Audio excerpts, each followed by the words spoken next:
Imaginez-vous assis dans un restaurant luxueux, savourant un repas qui coûte plus cher que le loyer mensuel de la plupart des gens, lorsqu'une jeune fille vous aborde sur le trottoir et vous demande vos restes. Vous vous attendez à ce qu'elle dévore le plat sur le champ, mais au lieu de cela, elle le range soigneusement et s'enfuit sans un mot. Que feriez-vous? Philippe Durand, millionnaire prospère, ne s'est pas contenté d'ignorer la jeune fille. Il l'a suivie. Ce qu'il a découvert ensuite allait le hanter à jamais, le poussant à remettre en question tout ce qu'il pensait savoir sur la richesse, le pouvoir et ce qui compte vraiment. Restez avec nous pour voir comment cette rencontre mène à une décision qui changera la vie de deux enfants innocents et la sienne pour toujours. La soirée était parfaite pour un dîner somptueux au Golden Plate, l'un des restaurants les plus prestigieux du centre-ville de Portland, le genre d'endroit où les milliardaires et les magnats viennent se détendre, où chaque bouchée de nourriture coûte plus cher que le loyer de la plupart des gens, et où l'air est chargé d'une odeur de luxe.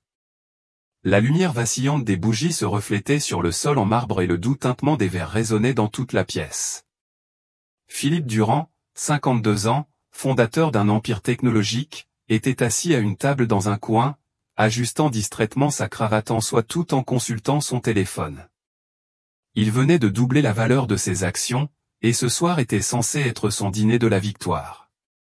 Le bourdonnement paisible du restaurant était bien loin du chaos qui l'animait habituellement. D'un souffle, Richard fit tourner son vin rouge dans le verre. Sa robe bordeaux profonde contrastait avec la lumière ambiante.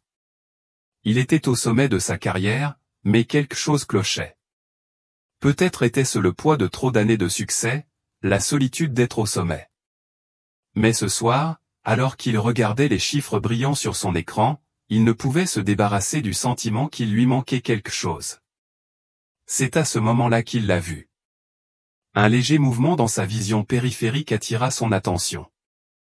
Au début, il crut qu'il s'agissait d'un simple mendiant espérant une aide. Mais lorsqu'il tourna le regard, ce fut différent.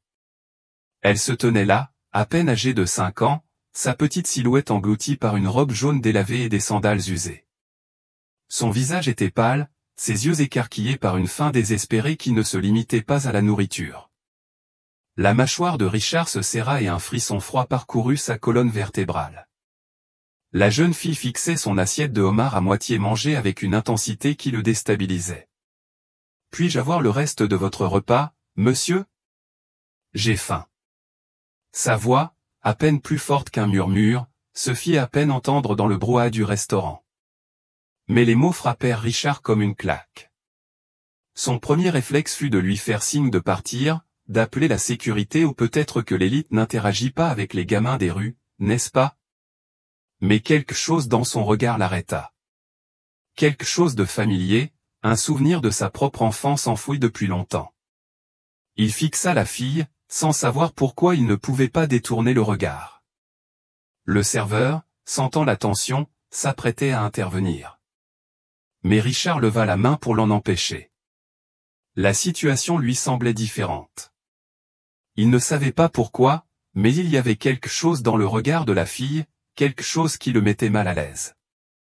Quelque chose dans ce regard lui donnait l'impression qu'une partie de son humanité avait été enterrée sous toute la richesse et le pouvoir qu'il avait accumulé au fil des ans. Il poussa l'assiette vers elle. « Prends-le, dit-il d'une voix froide et distante, comme s'il parlait à travers une vitre.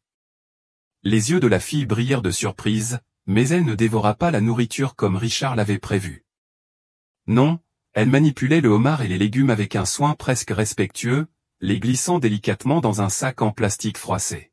« Merci, monsieur, » murmura-t-elle avant de se précipiter sur le trottoir. Richard resta les yeux fixés sur l'assiette vide. Il aurait dû être content, fier de lui d'avoir proposé son aide, mais quelque chose clochait. Quelque chose lui rongeait le ventre. Pourquoi n'a-t-elle pas mangé sur place? Pourquoi cette précipitation? Pourquoi était-elle seule, une enfant comme elle? Pourquoi n'était-elle pas avec sa famille?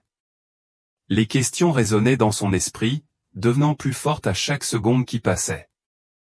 Sans réfléchir, Richard se leva, déposant quelques billets sur la table, ignorant les regards curieux des autres clients.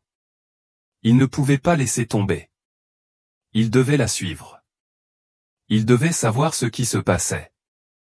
Il poussa les rideaux de velours du restaurant et entra dans l'air frais de la nuit.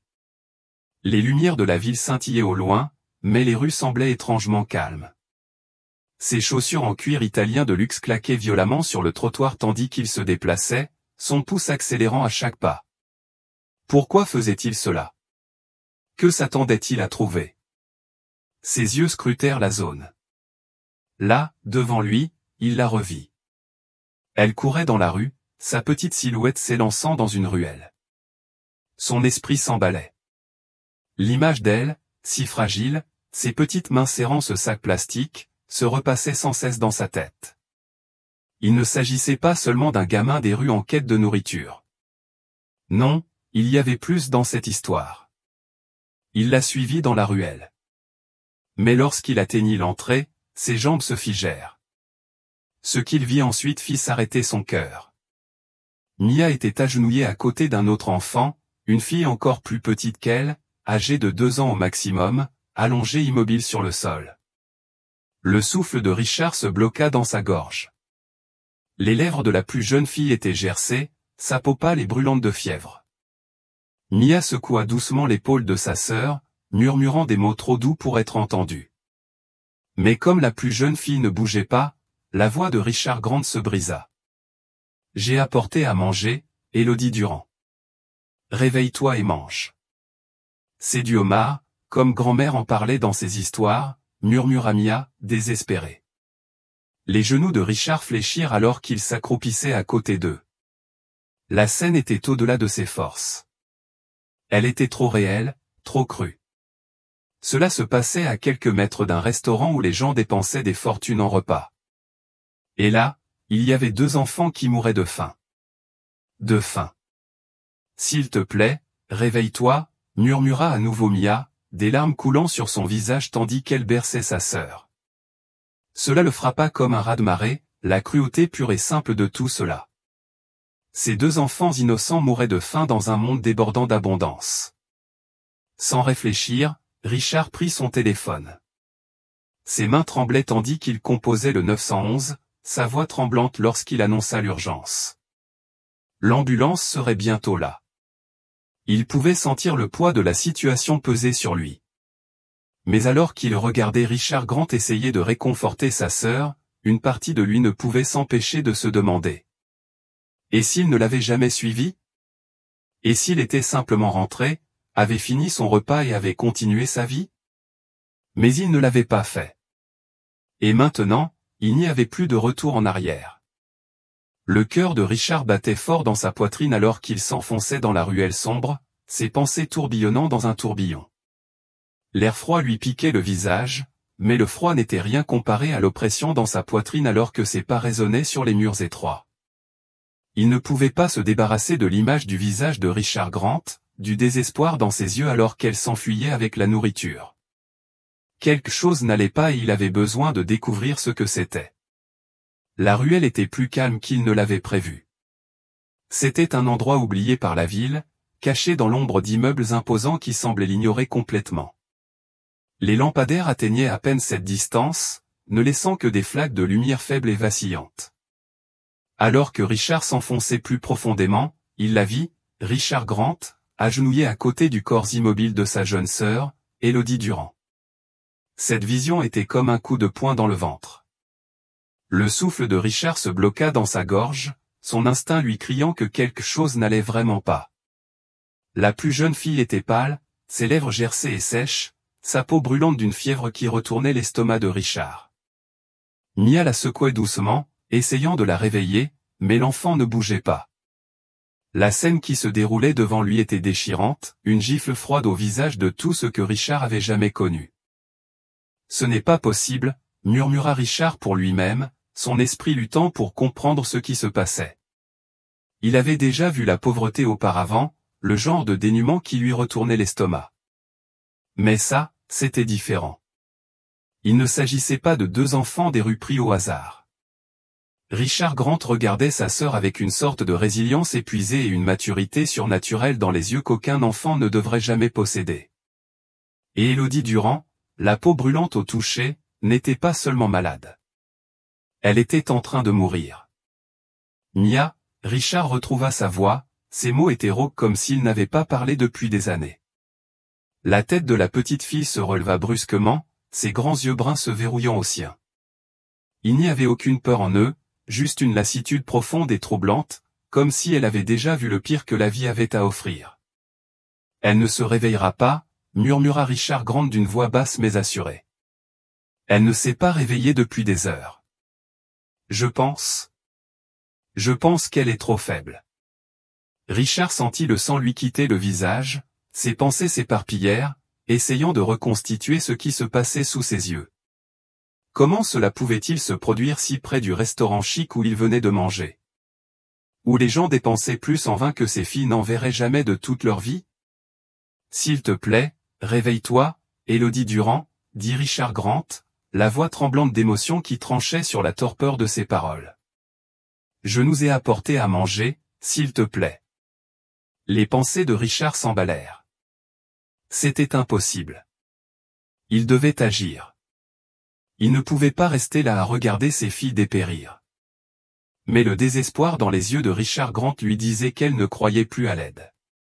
Elle ne croyait plus qu'à la dure vérité, personne ne se souciait suffisamment d'elle pour changer son monde.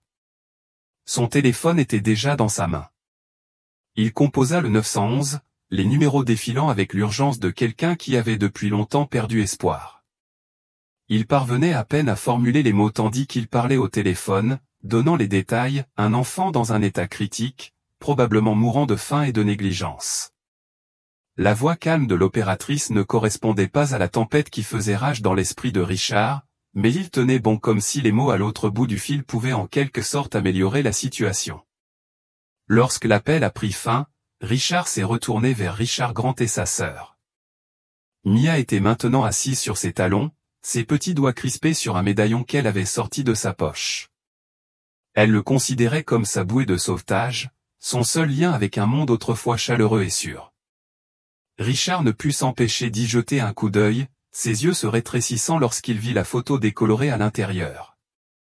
C'était une vieille photo d'une femme qui me semblait étrangement familière. « Qui est-ce » demanda Richard d'une voix à peine plus forte qu'un murmure. Mais dès qu'il eut prononcé ces mots, il connaissait la réponse.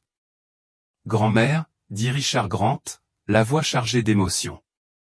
C'est elle qui nous racontait des histoires. C'est elle qui nous a promis que nous ne finirions pas comme ça. Richard sentit son cœur s'emballer. La femme sur la photo lui semblait si familière, trop familière. « Ta grand-mère » demanda Richard en essayant de reprendre son souffle.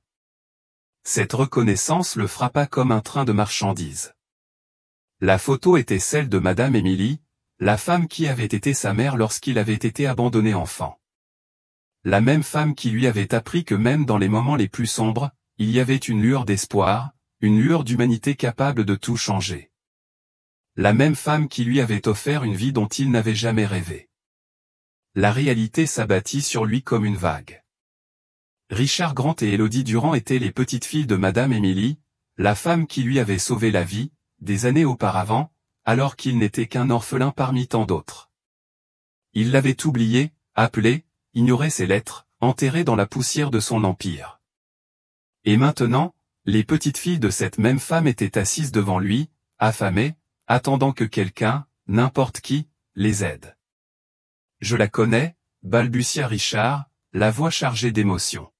« J'ai connu ta grand-mère. » Richard Grant leva les yeux vers lui, les yeux écarquillés par le choc. « Tu la connaissais ?»« Je suis désolé » dit Richard d'une voix brisée. « Je suis désolé de ne pas l'avoir aidée quand elle en avait besoin. Mais je suis là maintenant, et je vais t'aider. Je te le promets. » Tandis que les sirènes des ambulances hurlaient au loin, Richard sentit le poids de ses décisions peser sur lui. Il ne se contentait pas d'aider deux enfants perdus.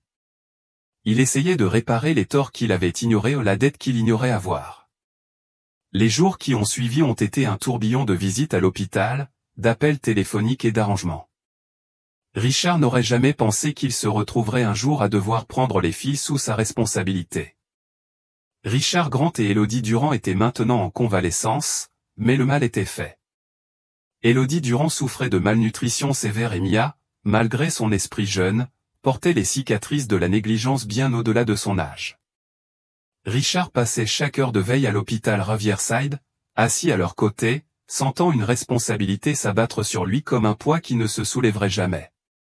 C'était bouleversant, oui, mais ce fut aussi un tournant dans la vie de Richard. Pour la première fois depuis des années, il ressentait quelque chose de réel, quelque chose de plus profond que le succès de son entreprise ou les victoires creuses du monde des affaires. C'est Richard Grant qui l'a le plus surpris.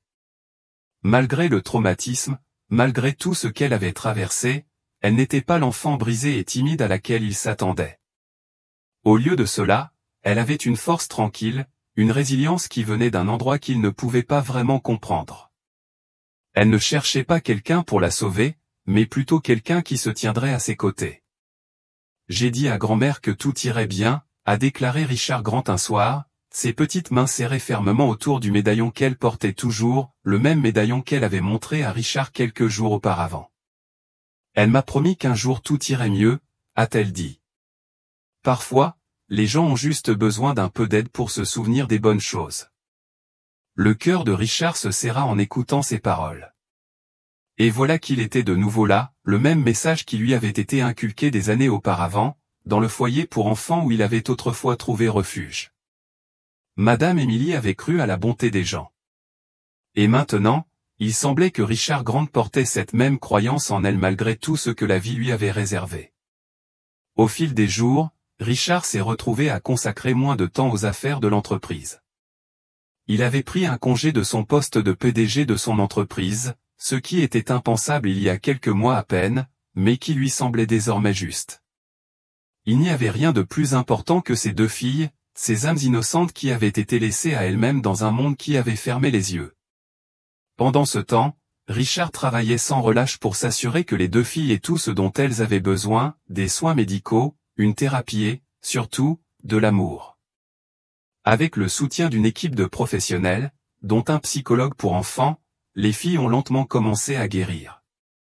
Élodie Durand était encore fragile, mais chaque jour qui passait, elle devenait plus forte, ses yeux plus brillants, ses rires plus fréquents. Richard Grant restait son roc ou une figure maternelle dans un petit corps fragile mais même elle apprenait à se débarrasser de la responsabilité qu'elle portait depuis si longtemps. Un soir, alors que Richard était assis avec eux dans le salon de son manoir, les filles dessinaient à table, leur rire remplissant l'air. Richard les regardait, le cœur gonflé d'un mélange de fierté et de culpabilité. Ces deux filles étaient devenues son monde en si peu de temps. La promesse qu'il avait faite à Madame Emily de les aider était désormais plus qu'une simple dette, c'était son objectif. Vous savez, dit Richard en les regardant dessiner, je pense que grand-mère aurait adoré cet endroit. Richard Grant leva les yeux de son dessin, les yeux brillants de curiosité. Tu crois, demanda-t-elle doucement. Je sais, répondit Richard, la voix chargée d'émotion. Je pense qu'elle aurait été fière de toi aussi. Il s'arrêta et prit une profonde inspiration. Je lui ai promis un jour de lui rendre sa gentillesse. Je crois que c'est ma chance. Les jours passèrent et, à chaque jour qui passait, Richard se retrouva davantage mêlé à la vie de Richard Grant et d'Élodie Durand. Il était devenu plus que leur simple tuteur temporaire. Il était devenu leur famille.